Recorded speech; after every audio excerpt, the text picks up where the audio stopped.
Golden Opportunities is paid for by Elder Productions. Hello, I'm Lori Steiner. Welcome to Golden Opportunities. Today, we're getting crafty. We'll hone in on a hands-on do-it-yourself decoration. Then, we have help to stay healthy your whole life long. They love their mates, and now their mates love their smiles. We'll share love stories with very happy endings. Plus, AARP is all around you. We'll map out where they make a difference. And can the person holding your power of attorney preempt your estate plan? We'll provide proactive protection. It's time to get geoing, so pull up a chair and join us at our crafting table or our kitchen table for Golden Opportunities.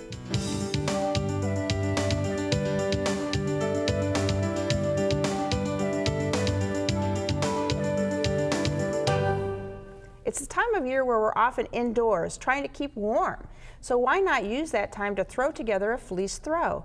Anna Olson is here to help us warm up to this cute craft. Anna is an inspiration specialist at Joann Fabric and Craft Store. So welcome to the show. Thank you. Fleece is just so cozy. So tell us how we get started. Sure, it's just simple supplies to make this cozy blanket. You can make it for yourself or for a loved one.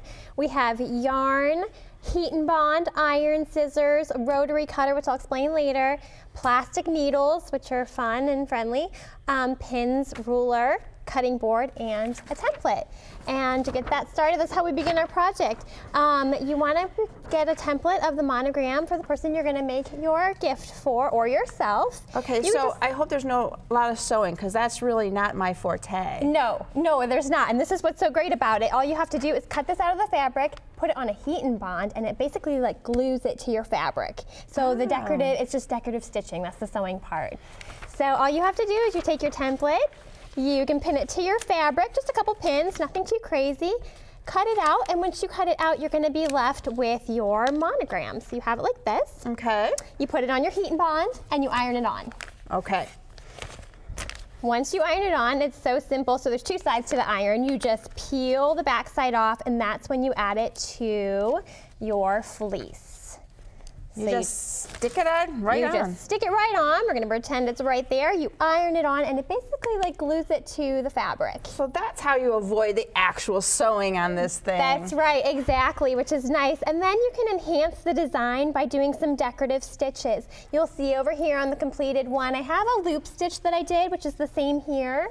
You can do a blanket stitch, which is a nice way to finish it off. Yeah, blanket stitch sounds like it's the right thing for a blanket. Exactly, because it's a nice clean finish. And what tool you want to use for that is this rotary cutter. It's called a skip cut. Okay. And actually what it does, it's a rotary cutter, so it's a blade, it's sharp, so be careful, but it has little holes in it, so when you cut along the fabric, it just pokes little holes. Oh. And that's why all you have to do is use a plastic needle just to go through. So it's basically just putting your yarn through the fabric. You don't have to puncture the hole every time. Oh. It's very friendly. Very nice. Easy to do. Yeah, so that's great. And then if you don't want to use the yarn, or you want to have a different treatment, maybe you want to make a couple different blankets, you can also do our no-sew knotting technique. Oh, no-sew again, I like it. Yeah, exactly. We're giving you a lot of options here.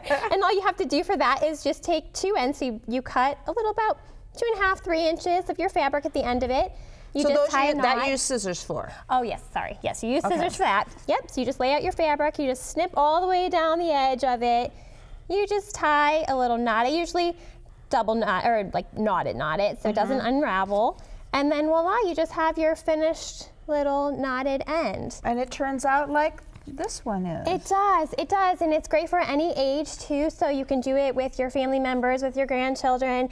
It's super fun. You can add, so we had like our plaid for our monogram. You can even cut some of those strips and add it to give a little pop color. You can do many things. You can be crafty and creative. So it's super fun. We got to do something while we're indoors trying to, avoid the weather out there. So this is a fantastic idea. It is, and at Joann we have so many different colors of fleece. We have solids, we have prints, so you can really personalize it the way your giftee would like it to be. All right, great ideas.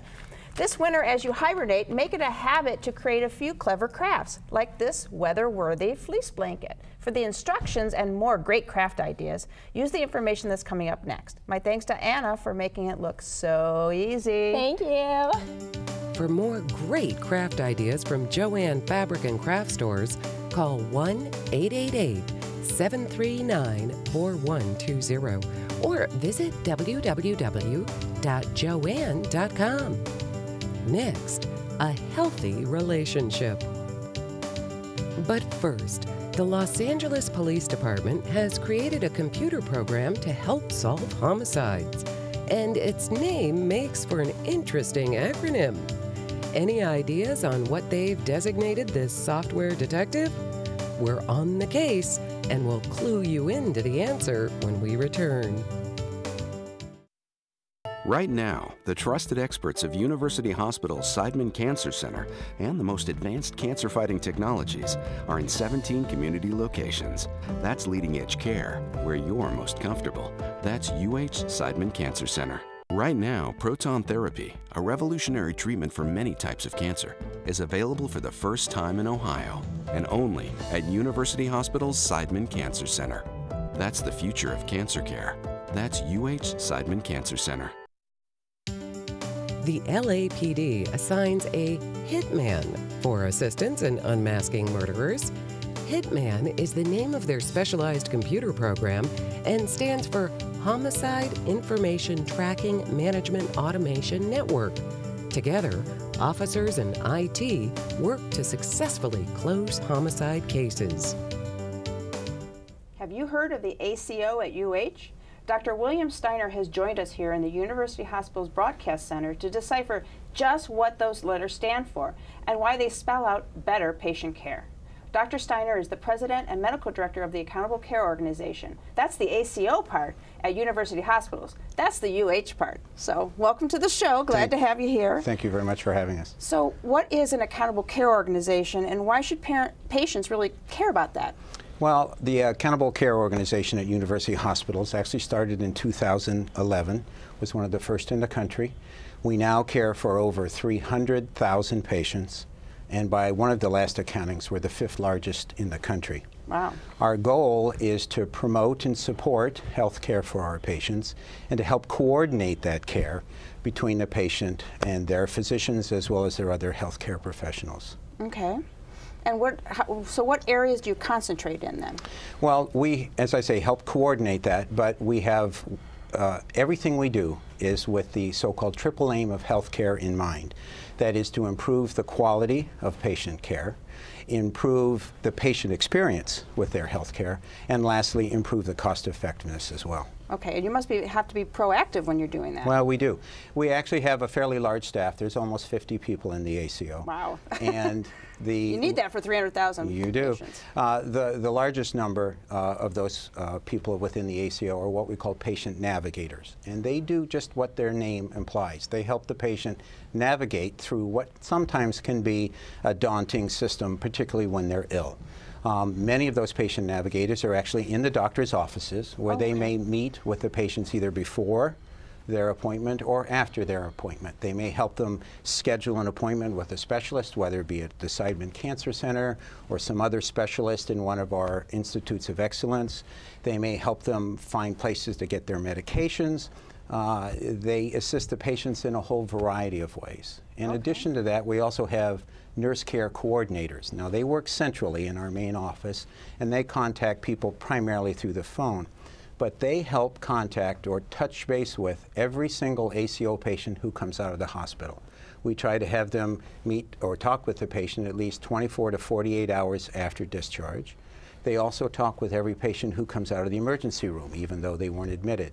Maybe they'll help them find out about their medications or where they can go to get their medications, set up their next appointment, but do everything we can to not only improve their condition at the time, but to prevent readmissions or unnecessary trips back to the emergency room. Sounds like a very good thing for the patients. Yeah. So it sounds like it's a big team of people all working together. Exactly. Not only do we have those folks, we have a pharmacist who helps people with their medications, maybe answers questions as to how to take their medicines.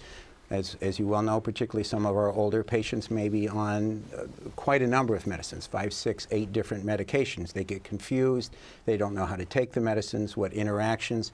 Our pharmacist helps with that. May also help them find less expensive medications. Okay. We also have a social worker who helps people overcome barriers to their care.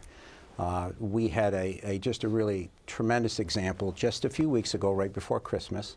One of our patients came to their primary care doctor's office, and when the doctor went to examine this patient, it was an older woman, her skin was almost ice cold to the touch, and her heart rate was barely 45 beats per minute, and was all consistent with beginning of hypothermia. He called in the patient navigator. We were able to determine that, in fact, the woman's heat hadn't been on in her apartment for the last several weeks. She called the social worker, and by the end of that afternoon, the patient had her heat back on. Great story. Yeah, we take care of lots of people, but we still take care of them one patient at a time. Excellent. So, University Hospitals Accountable Care Organization, or UHACO, is a healthy team approach to improving patients' health. My thanks to Dr. Steiner for teaming up with us today to tell us about it. Thank you for having me. For more information, call University Hospitals at 1-866-UH-4CARE or log on to www.uhhospitals.org. Next, it's never too late to love your smile. Looking for places to go, things to do? Welcome to our community calendar. Your wealth affects your health. Learn about both at a complimentary seminar presented by the Lineweaver Financial Group. Dr. Adam Mack will offer ideas to improve your well-being while financial specialists share healthy ways to manage your money. The seminar takes place Tuesday, February 21st at 1 p.m. and Thursday, February 23rd at 6 p.m. at the Lineweaver offices in Valley View. To reserve your seat, call 1-888-313-4009. The calendar says Valentine's Day is over, but we think love should be celebrated all year long. And dentist Steve Marsh agrees with us. He's here to share love stories that brought a smile to the faces of several special people, and they'll probably make you smile too. Welcome. Thanks. That was a nice introduction. And William Steiner, your last guest, that's your son's name. It is actually Different my people. son's name. He certainly wasn't your son, no. Right. Maybe my son could take after him someday. So, sure. We all want to get a gift that makes our loved one, give a gift that makes our loved one smile, but you have stories of people who actually gave smiles as gifts. Yeah, and so, you know, Lori, last year around Valentine's Day, we did a story about a woman who was brought in by her husband as a special gift on Valentine's Day. Of all the segments we've done over these years, I think I had more responses from that. And this was a woman who came in, she was surprised, didn't love going to the dentist. She's allowed us to use her picture. She actually was a guest last year. She had a big split between her front teeth. She wasn't very proud of it. She was very hesitant. She said it was life-changing for her. And what a beautiful gift for a husband to give to a wife. And really, she came into the office, had no idea why she was there, wasn't thrilled about going to the dentist, but that was the way he brought her. You can see what she had there, a big space between it. She just thought maybe she ought to have it closed, and I said, you know, if we just close it without doing some reshaping and getting better proportions, she'd have two very wide teeth. So we reshaped the teeth. We did porcelain veneers right across the front. I think we did 8. We reshaped and bonded the bottom to give her that beautiful smile. She said that was the greatest gift she had ever had. Aww. And so many people love that story, we thought we'd bring it again. It is a great story. And you've got more, though, right? Right, and we'll try and go through these quickly because there's some very wonderful stories, all that happened in the past year. So this is a woman who was getting married. She had been divorced. She met a terrific guy. They now work together.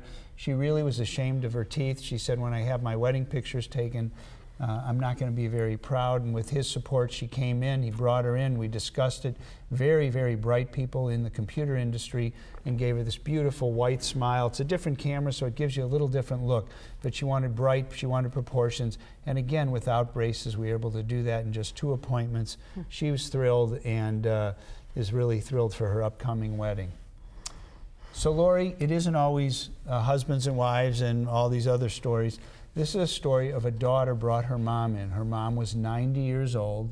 They are fans of Golden Opportunity, by the way. Oh, good for them. Good. And I had taken care of the daughter. And the daughter, in this case, was about 60 years old. Mom's about 90. She had had some bonding over the years. The mom is very with it, terrific woman, very proud of her daughter. And this was a daughter's gift to her mom. She brought her mom in and said, Steve, what do you think we can do? Can we do something simple? Well, these are actually porcelain veneers. We took off the old bonding. We got her teeth whitened. And we gave her this smile. A lot was dependent on where her teeth had worn down to, so that modified some of the treatment we could give her. But again, without braces, we were able to do porcelain veneers. Mom loves it. She's as dynamic as she always was, but now she has reason to smile. And one of the nicest things, she brought gifts in every time she came in. Oh, how nice. So now we've mentioned families, now we've taught. This is a case where a sister has a sister, and the teeth on the left is how she came in. It was one of the toughest cases we had ever done. Those teeth on the left were very badly decayed. You can see the color. They were worn down. Her bite was closed, much overclosed. In the upper, because there was so much gum and bone disease, they had to be taken out. We did what's called an immediate denture. The day the upper teeth came out, we gave her that denture. We then modified it so it felt good. She also wanted them brighter. So we then went on in the lower and actually did porcelain veneers to give her that look on the bottom. And something that was remarkable. She had been a teacher, and her sister said, she's had some hard times, I want to help her out. And this was a sister's love for another sister. Wow. Very nice story as well. Great Valentine's Day story. Absolutely. When you're in love, it shows. You smile all the time. Need help falling in love with your smile again? Give Steve a call. His number's next. My thanks to Steve for sharing such lovely stories. Thanks, Lori.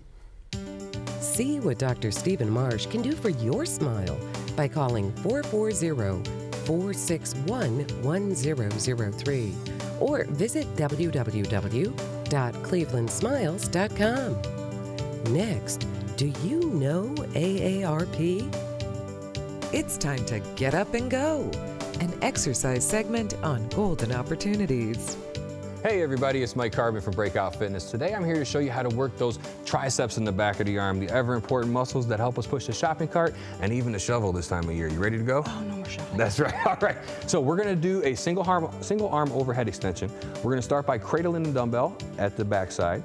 Make sure your arm stays straight up above your head. You want your bicep to be right next to your ear. From here, simply drop it down to about a 90-degree angle and then extend straight back up.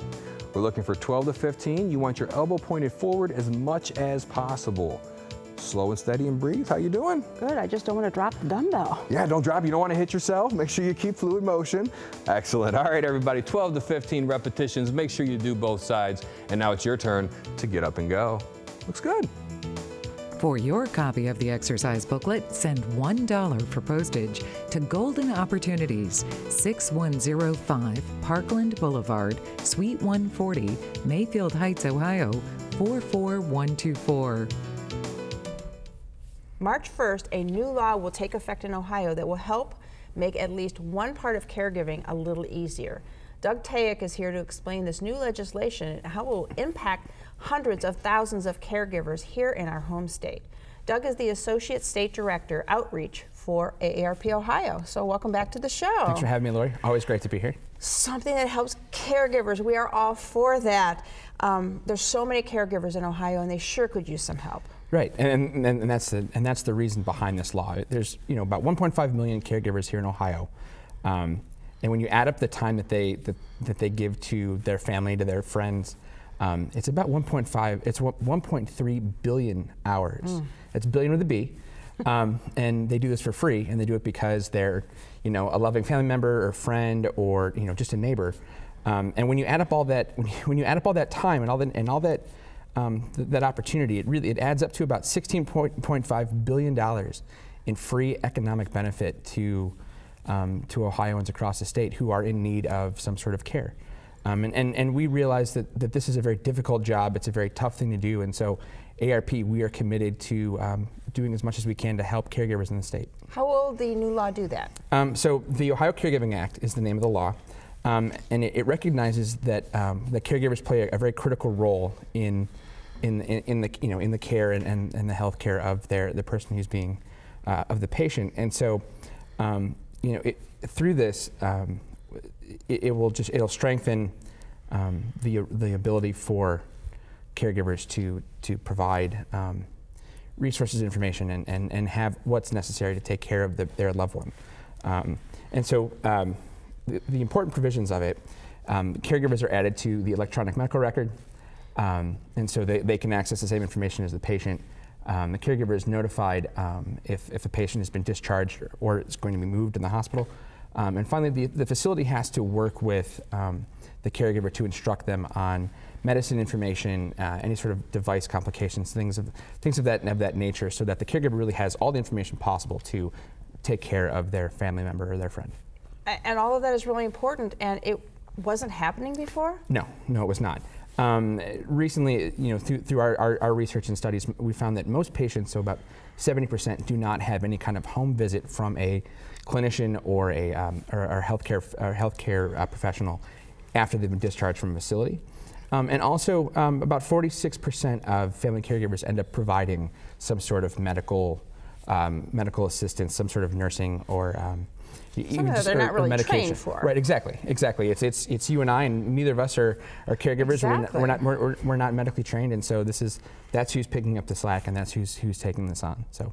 Oh, and that's just really not fair. Right. With the caregivers doing all of that, the law is really going to help. It just really makes sense. Right, and that's exactly why we worked with the Ohio legislature to put this in action.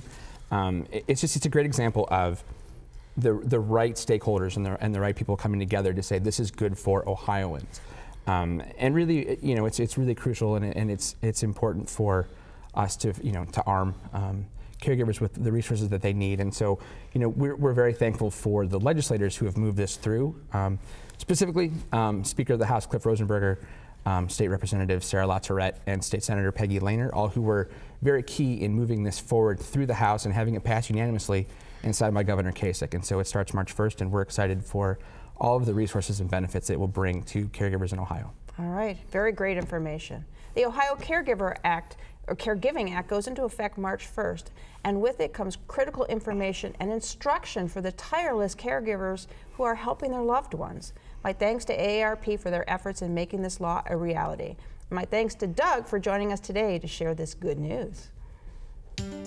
For more information, call AARP Ohio at 866-389-5653 or click to www.aarp.org/Ohio. Next, avoiding alterations in your estate plan. Hilltop Village Apartments is retirement living at its best. Residents enjoy a wide variety of activities and living services with all large first-floor apartments, private screened-in patios with beautiful park views, daily dining room meals, free laundry facilities, 24-hour staff, and so much more. Enjoy safe, comfortable independence at a very affordable price. Call today for a tour and learn how you can get your first month's rent free. Hilltop Village Apartments, retirement living at its best. Did you miss a phone number or website? Then here's your second chance, because we're going to list all of that information again. Then we'll be back with powerful points about your power of attorney.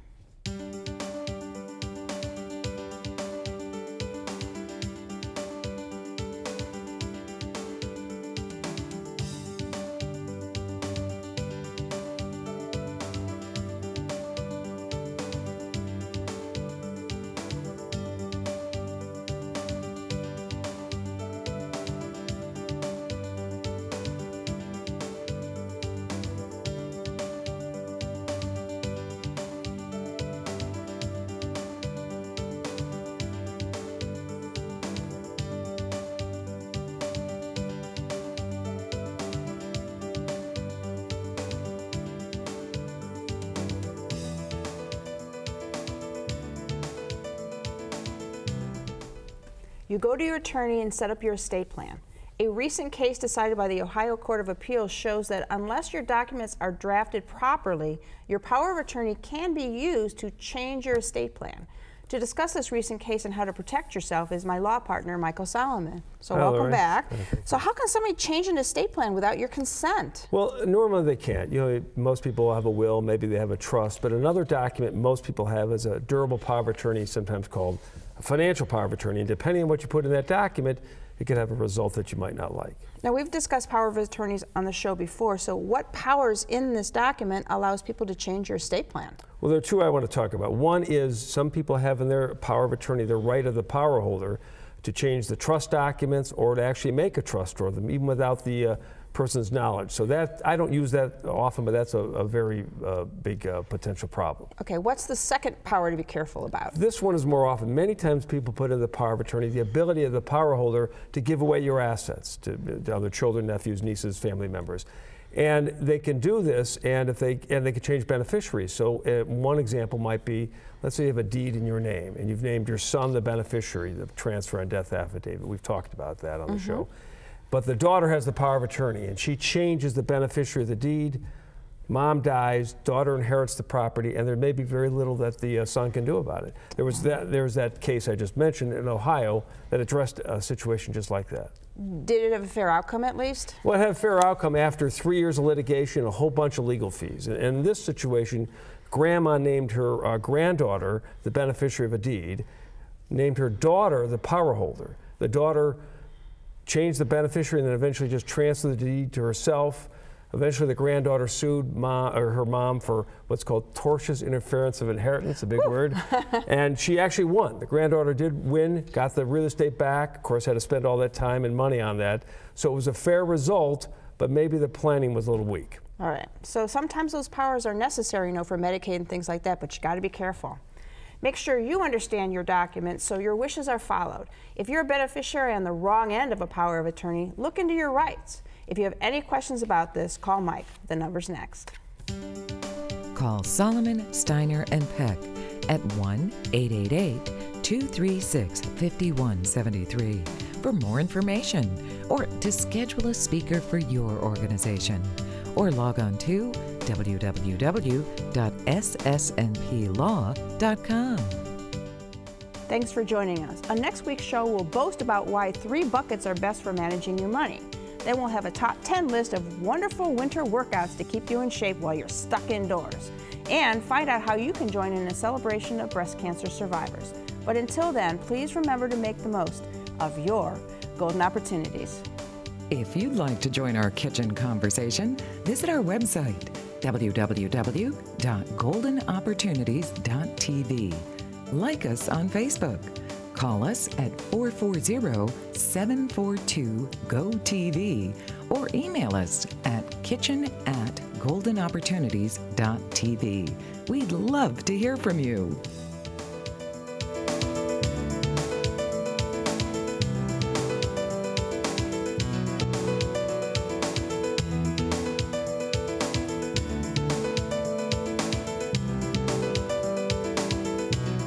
Golden Opportunities is paid for by Elder Productions.